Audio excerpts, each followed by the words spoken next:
Professor classes में आप सभी का स्वागत है।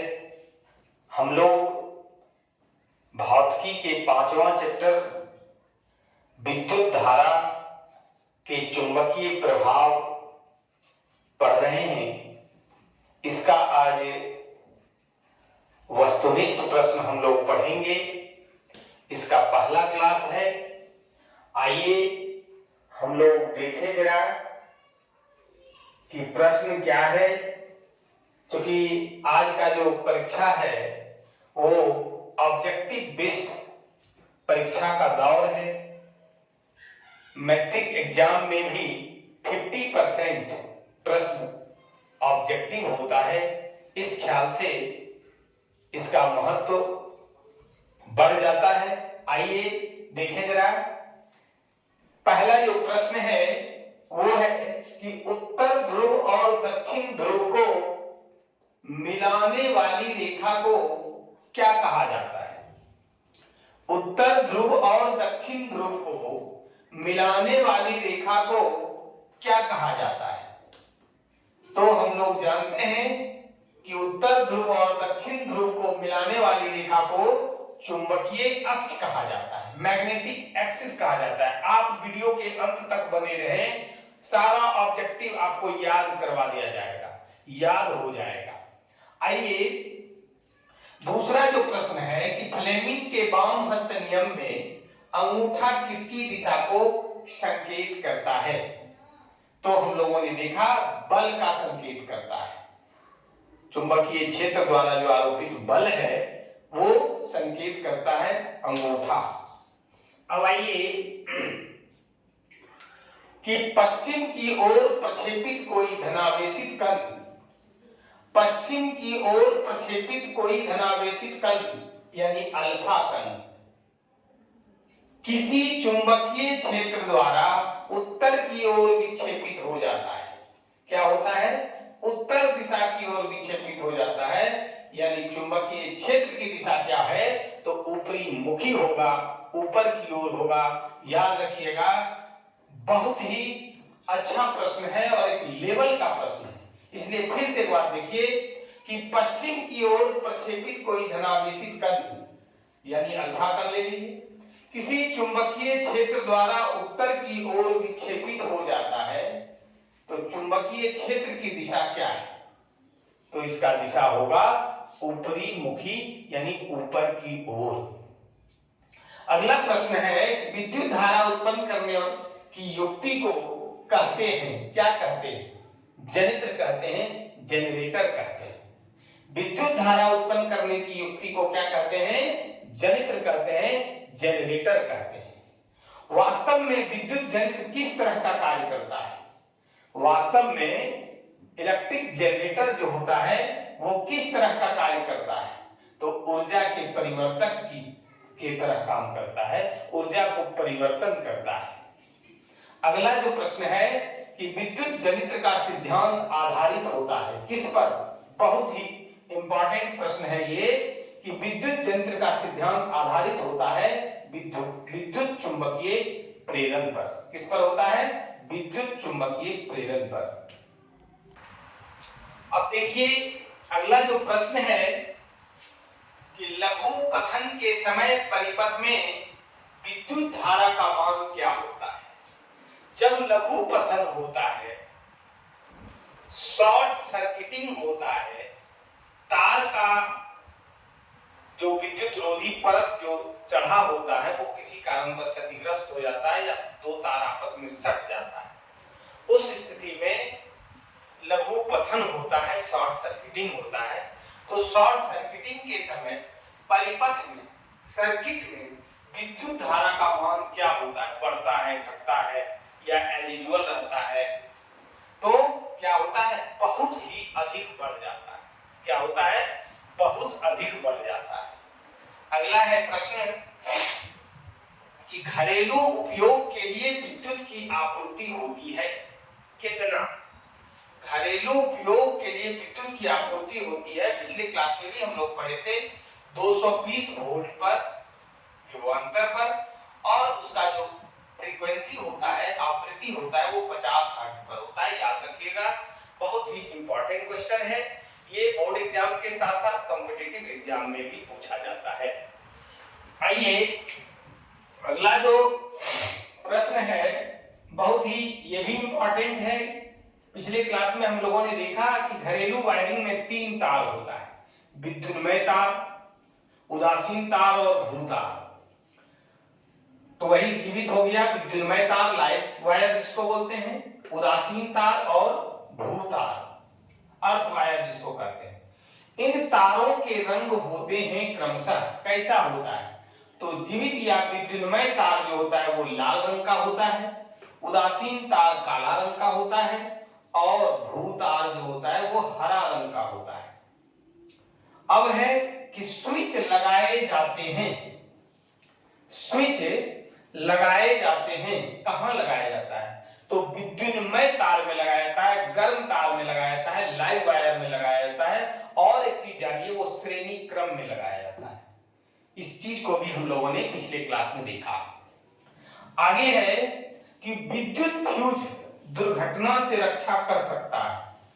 विद्युत फ्यूज कहिए या उसको सुरक्षा फ्यूज कहिए या सिर्फ फ्यूज कहिए, आखिर क्यों उपकरण में लगाया जाता है?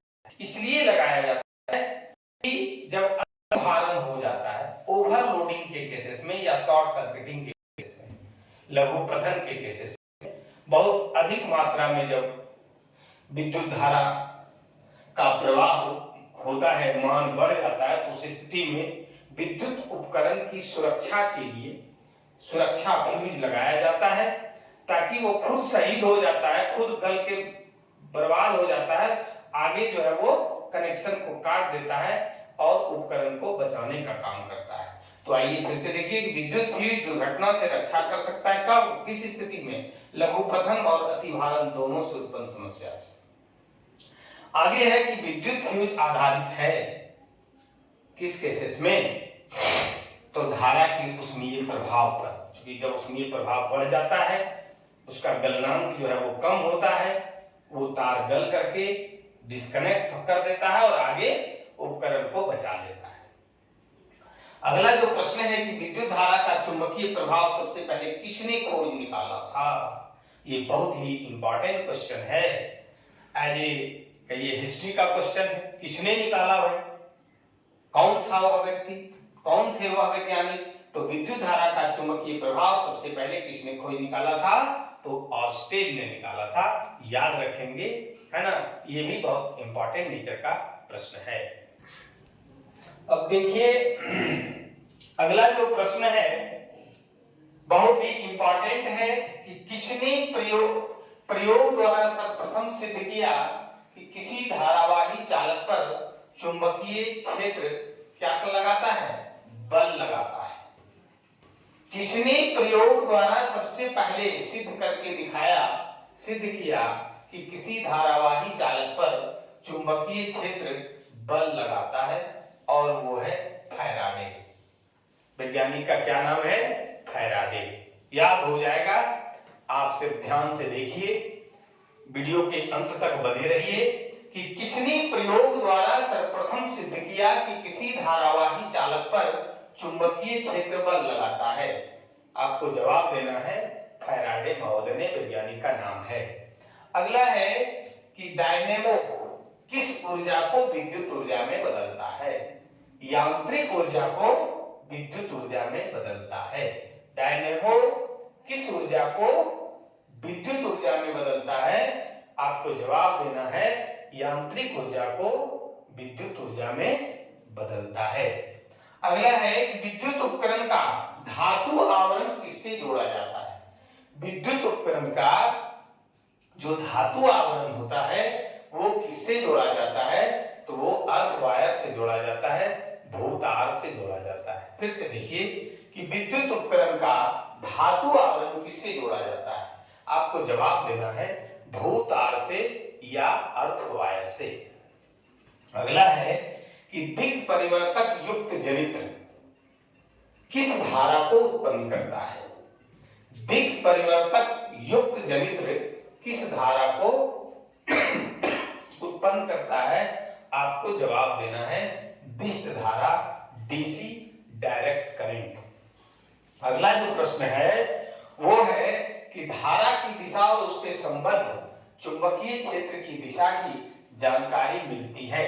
कौन से नियम से? हम लोगों ने पढ़ा मैक्सवेल के दक्षिण हस्त नियम से। फिर से देखिए कि धारा की दिशा और उससे संबद्ध चुंबकीय क्षेत्र की दिशा की जानकारी मिलती है किससे? मैक्सवेल के दक्षिण हस्त नियम से। आगे है कि विद्युत चुंबक बनाने के लिए प्रायः किस पदार्थ के छड़ का उपयोग होता है? विद्युत चुंबक बनाने के लिए प्रायः किस पदार्थ के छड़ का उपयोग होता है? तो होगा, जवाब देना है आपको नरम लोहा का। कि विद्युत चुंबक बनाने के लिए प्रायः किस पदार्थ के छड़ का उपयोग होता है? तो आपको जवाब देना है नरम लोहा। अगला है कि विद्युत मोटर परिवर्तित करता है क्या? विद्युत मोटर क्या करता है? तो विद्युत ऊर्जा को यांत्रिक ऊर्जा में परिवर्तित करता है। विद्युत ऊर्जा को किसमें बदलता है? यांत्रिक ऊर्जा को। वही जनरेटर क्या करता है? यांत्रिक ऊर्जा को विद्युत ऊर्जा में बदलने का काम करता है। इस प्रकार से हम लोगों ने विद्युत धारा का चुंबकीय प्रभाव चैप्टर से संबंधित वस्तुनिष्ठ प्रश्न, ऑब्जेक्टिव क्वेश्चन को देखा। आप लोग वीडियो को बार बार देखिए। मैं बार बार आप लोगों से भरोसा दिलाता हूं आप लोगों को कि एक भी प्रश्न, चाहे वो सब्जेक्टिव टाइप का हो या ऑब्जेक्टिव हो, कोई भी प्रश्न आपको छूटने नहीं देंगे। सारा प्रश्न जो क्लास में बताया जा रहा है इसी के अंदर से आएगा। आप वीडियो को बार बार देखें, नोटबुक में नोट करें और खूब बढ़िया तरीके से तैयारी करें। आगे भी आपका भविष्य उज्जवल होगा। आप अगर साइंस के क्षेत्र में कुछ करना चाहते हैं तो आप हमसे जुड़े रहें, वीडियो को देखें। सिस्टम से हम लोग चल रहे हैं। एक चैप्टर से लेके आज 5वां चैप्टर समाप्त हो गया है। भौतिकी में एक चैप्टर और बचा है, अंतिम चैप्टर, जिसको कि आगे की क्लास में पढ़ेंगे, सीखेंगे, समझेंगे। आपको अगर वीडियो अच्छा लगा हो तो लाइक और शेयर जरूर करें। कहीं कोई परेशानी हो, लगे कि कोई टॉपिक मेरे द्वारा छोड़ दिया गया है या कहीं आपको समझने में परेशानी होती है तो आप हमें कमेंट कर जरूर बताएं। जो लोग चैनल पर नए हैं, सब्सक्राइब नहीं किए हैं, सबसे पहले वो सब्सक्राइब करें। आज की क्लास में बस इतना ही। धन्यवाद।